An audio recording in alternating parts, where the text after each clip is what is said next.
Salut, je suis Florence et je viens de New York. Si pour une raison quelconque t'es de mauvaise humeur aujourd'hui, la nouvelle vidéo sur la chaîne Journal Intime te remontera le moral. Appuie sur j'aime, abonne-toi à la chaîne et mets-toi à l'aise. Il y a quelques années, mon père est parti chercher du lait et il n'est jamais revenu. Il a quitté sa famille à la recherche d'une vie meilleure. Avec maman, on a été laissés seuls et on a eu beaucoup de mal. Maman devait travailler sans jamais prendre de vacances pour subvenir à nos besoins et payer le loyer. J'ai essayé de l'aider autant que je pouvais et j'ai trouvé un emploi à temps partiel en tant que serveuse. Parfois, les choses ne se passaient pas comme je le voulais, mais on n'a jamais abandonné. Et on trouvait toujours quelque chose qui nous rendait heureuses. Un jour, j'étais en retard au travail parce que j'avais passé trop de temps à nourrir des canards à Central Park. Oh non!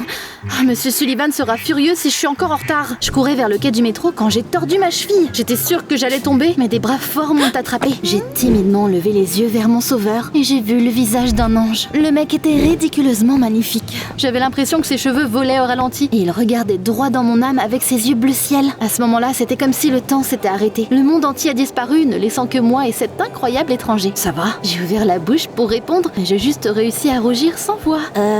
À ce moment-là, le métro est arrivé. Je suis rentrée dedans et je me suis assise sur une place vide. J'avais le cœur qui battait la chamade comme un oiseau essayant de s'échapper d'une cage. Je devais me ressaisir, c'était juste un étranger. En essayant de me calmer, j'ai sorti un cahier de mon sac à dos. Je dessinais souvent des passagers au hasard dans le métro pour passer le temps. Je devais donc choisir mon nouveau modèle. Là, j'ai vu l'inconnu magnifique assis juste en face de moi. Il avait le visage enfoui dans un livre et il ne regardait pas dans ma direction. J'ai soigneusement commencé à dessiner son visage. Il a soudainement levé les yeux vers moi, puis il m'a souri sournoisement. Je suis devenue rouge comme un homard et j'ai vite détourné le regard. On n'arrêtait pas de se jeter des regards. Mais au final, il est descendu. Les portes se sont fermées et je me suis collée contre la fenêtre pour regarder l'étranger. Il a fait quelques pas, puis il s'est soudainement retourné avant de me faire un sourire mystérieux. J'ai réalisé que j'étais éperdument amoureuse de lui, alors que je connaissais même pas son nom. J'ai serré son portrait contre ma poitrine. Mais j'ai été arrachée à mes rêves quand j'ai réalisé que j'avais raté mon propre arrêt il y a déjà un bout de temps. Naturellement, j'étais en retard au travail. Mon patron, Monsieur Sullivan, était furieux et il m'a grommelé dessus toute la journée. Mais je lui ai même pas prêté attention. Tout ce à quoi je pouvais penser, c'était à mon bel étranger. Tu peux te concentrer un peu? Va servir les tables. J'ai hoché la tête et je me suis approchée de l'un des clients avec un sourire idiot.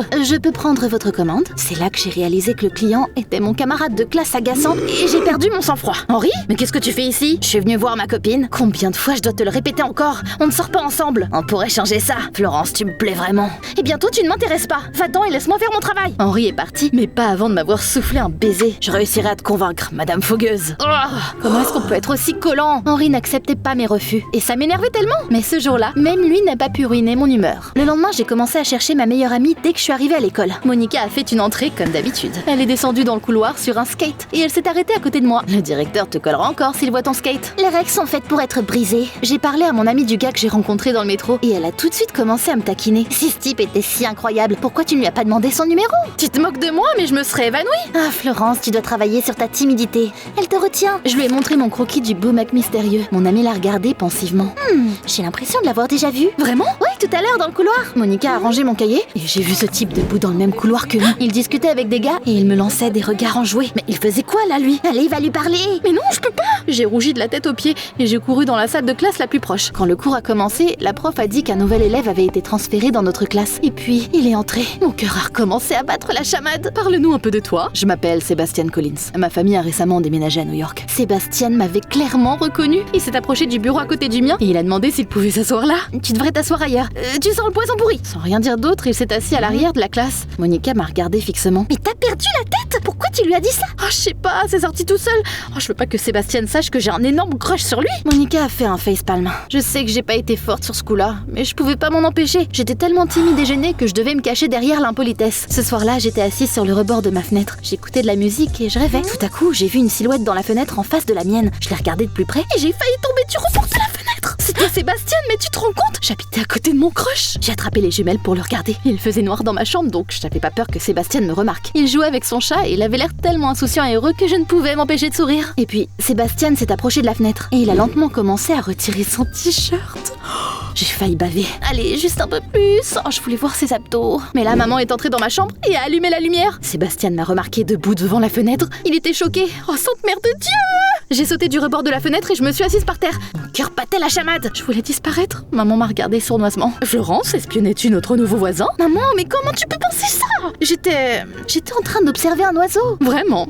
Cet oiseau va-t-il à la même école que toi? Maman, arrête de me taquiner. J'ai viré maman de ma chambre et je me suis laissée tomber dans mon lit.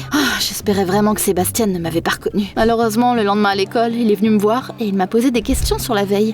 Tu me regardais hier. Tu m'aimes bien? Je voulais dire que j'étais folle de lui. Mais j'étais tellement stressée que mon cerveau s'est arrêté et j'ai encore été méchante. Ne te flatte pas, je m'en fiche de toi. J'ai essayé d'avoir l'air indifférente, mais j'avais l'impression que j'allais devenir folle. Sébastien s'est éloigné, perdu. Monica s'est approchée de moi sur son skate. C'était fini pour moi. Florence, mais qu'est-ce que tu fous? Tu l'aimes bien? Je sais, mais je me sens toujours gênée. Que je commence à dire des bêtises. Tu vas aller voir Sébastien tout de suite et lui dire ce que tu penses vraiment. Non, je tremble de stress à chaque fois que je le vois. On aurait probablement continué à se disputer si Henri ne s'était pas approché de nous en agitant les sourcils. C'était bien la dernière chose dont j'avais besoin. Florence, quand est-ce que tu vas enfin accepter d'aller à un rendez-vous avec moi? T'as des problèmes de mémoire? Je t'ai déjà dit que je sortirais jamais avec toi. Henri, laisse Florence tranquille. Après ça, Monica a essayé d'agir comme Cupidon pour me mettre avec Sébastien. Par exemple, on était toujours ensemble au labo d'habitude. Mais ce jour-là, elle a choisi Henri comme partenaire en cours de chimie.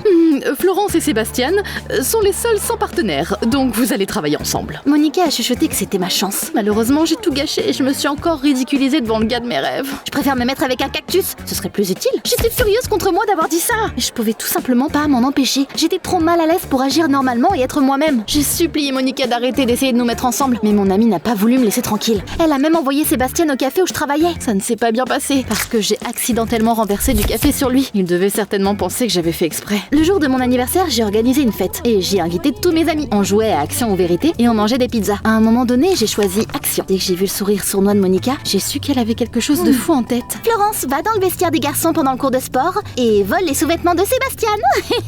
J'ai dit que je pouvais pas faire ça, mais toutes les filles ont froncé les sourcils et m'ont dit de respecter les règles du jeu. Bordel! J'ai dû accepter. Bientôt, maman est rentrée du travail. Je savais qu'elle était terriblement fatiguée et qu'elle voulait un peu de paix et de tranquillité. Alors j'ai demandé à mes amis de partir. Le lendemain, je me suis faufilée dans le vestiaire des garçons. Comme promis, j'ai trouvé le casier de Sébastien et j'ai volé ses sous-vêtements. J'avais l'impression que ça se passait bien et j'étais sur le point de partir quand la porte s'est soudainement ouverte et Monica a poussé Sébastien dans le vestiaire. Je t'avais dit que Florence t'aimait bien. Regarde, elle vole même tes sous-vêtements. Après avoir dit ça, elle s'est enfuie en riant. J'étais tellement gênée que je voulais déménager sur une autre planète. Sébastien a regardé les sous-vêtements dans mes mains avec surprise. Puis il a dit quelque chose à quoi je m'attendais pas du tout. En fait, c'est pas à moi ça. Quoi?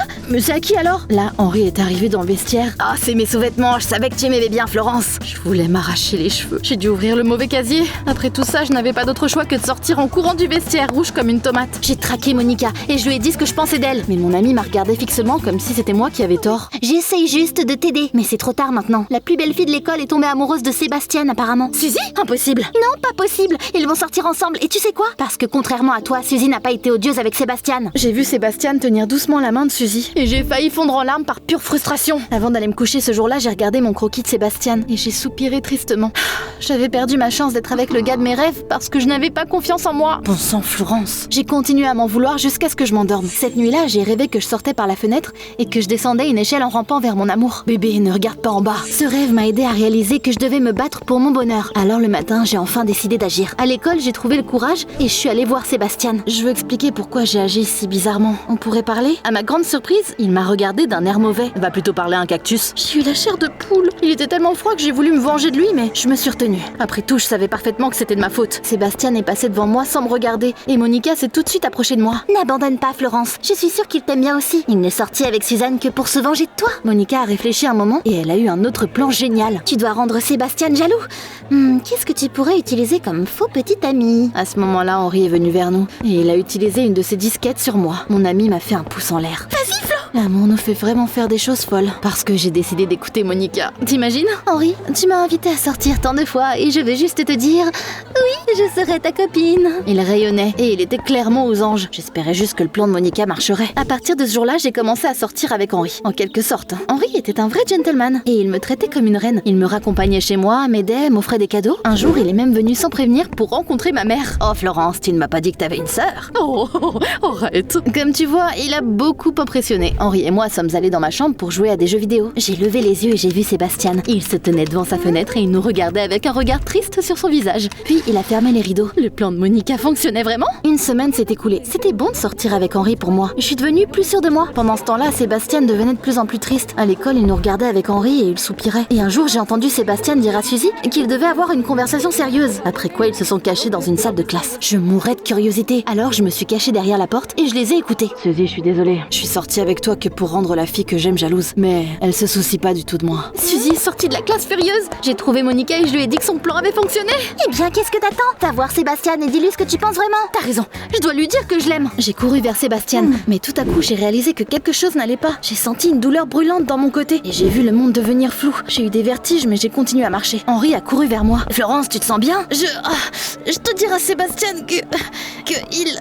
J'ai essayé de faire un autre pas, mais le monde s'est assombri sous mes yeux et je me suis évanouie. Quand je me suis réveillée, j'étais à l'hôpital. Ma mère était assise à côté de moi et me tenait la main. Elle m'a dit que j'avais une crise d'appendicite. Le pire est derrière nous maintenant. T'iras vite mieux et je serai toujours à tes côtés. Et ton travail? Florence, il n'y a rien qui compte plus que toi pour moi. Mon travail peut attendre. Grâce à maman, j'ai récupéré à la vitesse de la lumière. J'ai passé quelques jours à l'hôpital. Je pensais à Sébastien pendant tout ce temps. Je lui avais toujours pas dit à quel point il comptait pour moi. Bientôt, j'ai pu sortir, mais j'ai dû rester à la maison quelques jours de plus après ça. La fenêtre de Sébastien était fermée avec des rideaux et je pouvais pas le voir. Henri est venu me voir tous les jours pour s'occuper de moi. Je voulais juste admettre que je l'avais utilisé pour rendre quelqu'un d'autre jaloux, mais j'ai rien dit parce que je ne voulais pas lui faire de mal. Monica venait souvent me voir aussi. Flo, Henri se vante de vous deux devant tout le monde à l'école. Tu dois lui dire la vérité. Je sais, mais ce sera pas facile. Comment va Sébastien? On dirait une crevette triste. Je me suis promis de parler aux deux garçons dès que le médecin me laisserait retourner à l'école. Mais c'était pas la seule chose qui m'inquiétait. Maman n'a pas quitté l'appartement et elle avait l'air plutôt déprimée. Maman, mais qu'est-ce qui va pas? J'ai été virée, mais je vais trouver un autre travail, t'inquiète pas. Bien sûr que oui,